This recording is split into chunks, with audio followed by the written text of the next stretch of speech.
ذنورین اس لیے کہا جاتا ہے۔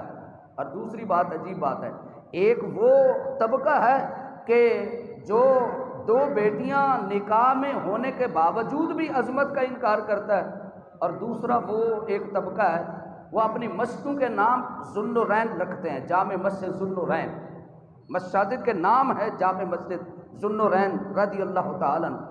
یہ اپنی مساجد کے نام تو ذوالنورین رکھتے ہیں حضرت عثمان غنی کے نام پہ، یہ جو ذوالنورین ہے یہ حضرت عثمان غنی رضی اللہ تعالیٰ عنہ کا لقب ہے۔ ذوالنورین کہتے ہیں دو نوروں والا، اور یہ اس پر امت کا اس بات پر اجماع ہے، امت کا اس بات کے اوپر اتفاق ہے کہ حضرت عثمان غنی رضی اللہ تعالیٰ عنہ کو ذوالنورین کیوں کہا جاتا ہے، دو نوروں والا کیوں کہا جاتا ہے؟ تو اجماع ہے امت کا کہ اس لیے چونکہ آقا کریم کی دو صاحبزادیاں آپ کے نکاح میں ہیں۔ اچھا آپ اندازہ کریں، جس کے نکاح میں حضور کی دو صاحبزادیاں گئیں اس کو تو دو نور والا مانتے ہیں اور حضور کو نور نہیں مانتے، سمجھے؟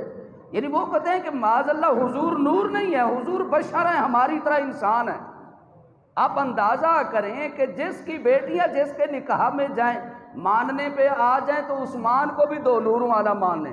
اور میرے اعلیٰ حضرت امام احمد رضا فاضل بریلوی نے آپ نے کیا خوب فرمایا، آپ نے فرمایا کہ تیری نسل پاک میں ہے بچہ بچہ نور کا، تو بھی عین نور ہے، تیرا سب گھرانہ بھی نور کا۔ حضرت عثمان غنی رضی اللہ تعالیٰ عنہ